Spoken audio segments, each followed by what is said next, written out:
Opa, aqui no final do vídeo para dar um aviso para vocês aí.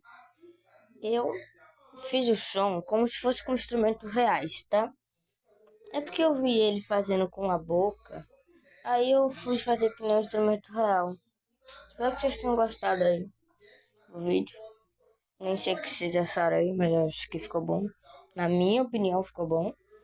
Só um que não consegui fazer, que eu tive que criar até uma track nova. Foi aquela abelha lá, que eu não sei o nome.